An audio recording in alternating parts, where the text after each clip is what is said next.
Hello students, ये है class 10 के ऑब्जेक्टिव्स जो कि आपके एसएसटी के चैप्टर संसाधन और विकास से लिए गए हैं। ये चैप्टर आपके वर्कशीट में पिछले सप्ताह गुजर चुका है, इसलिए मैंने सोचा कि यहीं से शुरुआत की जाए और आप बताएंगे कि ये ऑब्जेक्टिव सेशन आपको कैसा लगा।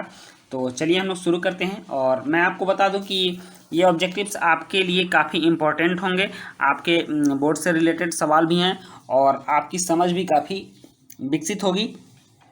इसमें एक प्रश्न के चार चार ऑप्शन दिए गए हैं। उन चारों ऑप्शन में से आपको सही ऑप्शन छांट कर निकालने हैं। आप पहले ही गेस कर लेंगे कि आपका आंसर क्या है, इससे आपको ये पता चल जाएगा कि आपने कितने सही जवाब दिए। तो चलिए शुरू करते हैं।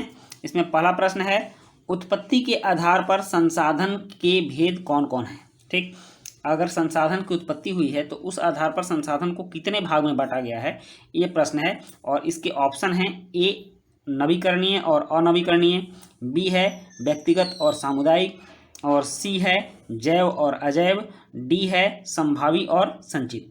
तो आप गेस कीजिए इसका उत्तर क्या होगा। इसका उत्तर होगा सी, जैव और अजैव। मतलब उत्पत्ति के आधार पर संसाधन को दो भाग में बांटा गया है, जैव संसाधन और अजैव संसाधन। देखते हैं हम सेकंड नंबर क्वेश्चन।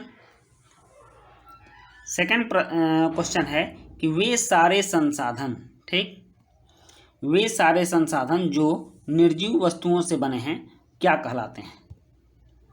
ठीक ना, वे सारे संसाधन जो निर्जीव वस्तुओं से बने हैं क्या कहलाते हैं। तो इसके चार ऑप्शन हैं, ए है वनस्पति जात, बी प्राणी जात, सी चट्टाने और डी अजैव संसाधन। ठीक, तो आपने अगर वर्कशीट बढ़िया से पढ़ा है, अच्छे ढंग से पढ़ाई की है और बुक को भी देखा होगा तो आप इसका उत्तर बता सकते हैं। आप जानते हैं कि अगर निर्जीव वस्तुओं से बने हैं तो ये वनस्पति जात नहीं होगा, प्राणी जात भी नहीं होगा और चट्टानों में किसी भी संसाधन का वर्गीकरण नहीं किया गया है, इसलिए इसका उत्तर होगा अजैव संसाधन। क्योंकि सारे निर्जीव वस्तुओं को अजैव संसाधन में रखा गया है, तो इसका उत्तर होगा वे सारे संसाधन जो निर्जीव वस्तुओं से बने हैं अजैव संसाधन कहलाते हैं। नेक्स्ट है क्वेश्चन नंबर 3। क्वेश्चन नंबर 3 है, विकास के आधार पर संसाधन कौन कौन से हैं। तो विकास के आधार पर संसाधन कितने हैं। पहला ऑप्शन है, ऑप्शन ए है जल संसाधन, दूसरा है व्यक्तिगत और सामुदायिक संसाधन, तीसरा है विकसित भंडार और संचित कोष, और डी है इसका ऑप्शन नवीकरणीय और अनवीकरणीय।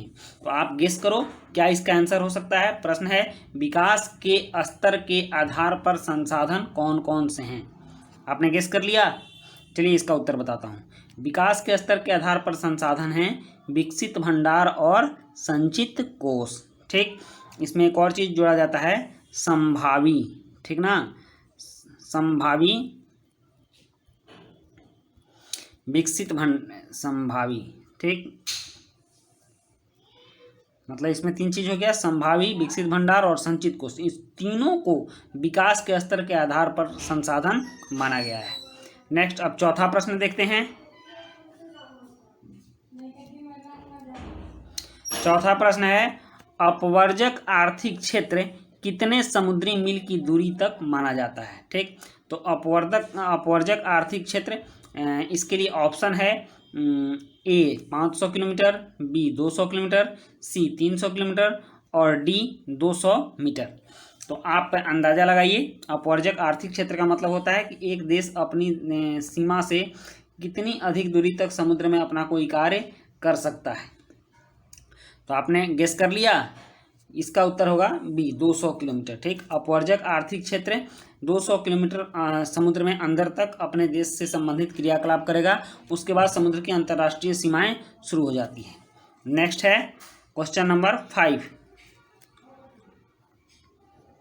और क्वेश्चन नंबर 5 है कि वे संसाधन जो किसी प्रदेश में विद्यमान होते हैं परंतु उनका उपयोग नहीं किया गया है क्या कहलाते हैं।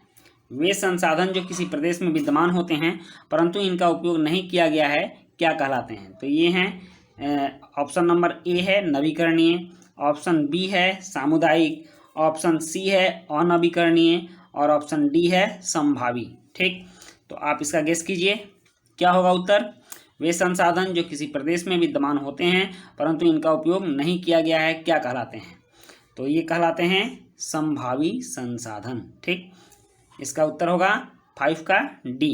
चलिए अब क्वेश्चन नंबर 6 है।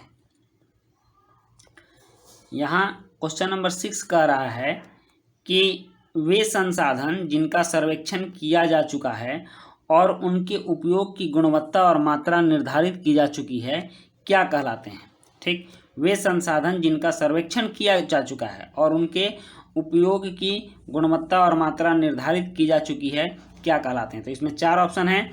ए है विकसित संसाधन, बी है संभावित संसाधन, और सी है राष्ट्रीय संसाधन, और डी है वन संसाधन। तो इसके उत्तर को खोजिए आप, क्या होगा इसका उत्तर। ठीक ना, इसका उत्तर होगा ए विकसित संसाधन। ठीक, वे संसाधन जिनका सर्वेक्षण किया जा चुका है और उनके उपयोग की गुणवत्ता और मात्रा निर्धारित की जा चुकी है विकसित संसाधन कहलाते हैं। चलिए नेक्स्ट देखते हैं क्वेश्चन नंबर 7। और 7 नंबर क्वेश्चन कहता है तकनीकी तौर पर, ठीक, एज ए टेक्निक, ठीक ना, तकनीकी तौर पर देश में पाए जाने वाले सारे संसाधन क्या कहलाते हैं। ठीक, तो इसका ऑप्शन है ए जैव संसाधन, बी सामुदायिक संसाधन, सी अंतर्राष्ट्रीय संसाधन, और डी राष्ट्रीय संसाधन। ओके, तो आप गेस करो इसका क्या आंसर होगा। तकनीकी तौर पर देश में पाए जाने वाले सारे संसाधन क्या कहलाते हैं। तो इसका आंसर होगा डी राष्ट्रीय संसाधन। ठीक, 7 का आंसर होगा डी राष्ट्रीय संसाधन। Next question number 8। Question number 8 है अंतर्राष्ट्रीय संस्थाएं संसाधनों को तटरेखा से कितने समुद्री मील दूर से नियंत्रित करती हैं। तो मैंने पीछे भी बताया है, लेकिन आप गेस करो। ऑप्शन ए है 200 मीटर, ऑप्शन बी है 200 किलोमीटर, ऑप्शन सी है 400 मीटर, ऑप्शन डी है 400 किलोमीटर। तो आप गेस कीजिए। इसका आंसर होगा आंसर बी। ठीक, 200 किलोमीटर। अंतर्राष्ट्रीय संस्थाएं संसाधनों को तटरेखा से 200 किलोमीटर समुद्री मील दूर से नियंत्रित करती हैं। मतलब 200 किलोमीटर के अंदर का क्षेत्र किसी देश का होगा, उसके तटवर्ती देश का होगा, और 200 किलोमीटर से बाहर का क्षेत्र अंतर्राष्ट्रीय सीमा होगी। नेक्स्ट है क्वेश्चन नंबर 9। तो क्वेश्चन नंबर 9 है समाप्यता के आधार पर संसाधनों को कितने भागों में बांटा गया है। तो इसका उत्तर है ऑप्शन नंबर ए 4 भागों में, ऑप्शन नंबर बी है 6 भागों में, ऑप्शन सी है 3 भागों में, और ऑप्शन डी है 2 भागों में। तो समाप्यता मतलब वो संसाधन कब समाप्त होगी, इसके आधार पर कितने भागों में बांटा गया है, आप गेस कीजिए। तो इसका उत्तर होगा डी, क्योंकि समाप्यता के आधार पर संसाधनों को 2 भागों में बांटा गया है। पहला नवीकरणीय, ठीक ना, नवीकरणीय, और दूसरा अनवीकरणीय।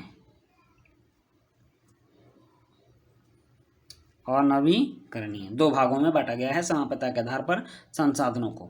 नेक्स्ट 10वां क्वेश्चन, और ये लास्ट क्वेश्चन भी है। कितने समुद्री मील दूर तक के संसाधन राष्ट्र की संपदा हैं। राष्ट्र की संपदा हैं। ठीक, इस बात को आप ध्यान रखिएगा। कितने समुद्री मील की चर्चा हो रही है, यहाँ पर मील की बात हो रही है, और 1 मील बराबर मैंने बताया है 1.6 km किलोमीटर। ठीक, बराबर 1 माइल, 1 माइल। ठीक, तो आप देख लीजिए इसका ऑप्शन ए है 14 माइल, ऑप्शन बी है 13 माइल, ऑप्शन सी है 12 माइल, और ऑप्शन डी है 11 माइल। ओके, तो आपने गेस कर लिया। आपके बुक के अनुसार 14 माइल दूर तक के संसाधन राष्ट्र की संपदा है। तो बच्चों ये थे आपके 10 क्वेश्चन आपके चैप्टर संसाधन और विकास से, और आप बताएंगे कि ये ऑब्जेक्टिव सेक्शन आपको कैसा लगा, और आपको नेक्स्ट भी चाहिए तो आप ज़रूर कमेंट बॉक्स में लिखेंगे। और हम लोग कोशिश कर रहे हैं कि आपको आपके सिलेबस के सारे ऑब्जेक्टिव्स उपलब्ध कराए जाएं, और अब इन ऑब्जेक्टिव्स की संख्या बढ़ेगी भी, इसलिए आप लोग कमेंट में ज़रूर लिखें, और आपके कितने आंसर सही हुए ये भी लिखेंगे। आप ध्यान देंगे, आपको लिखना है आपके कितने आंसर सही हुए। तो मिलते हैं हम लोग नेक्स्ट वीडियो में, तब तक के लिए गुड बाय।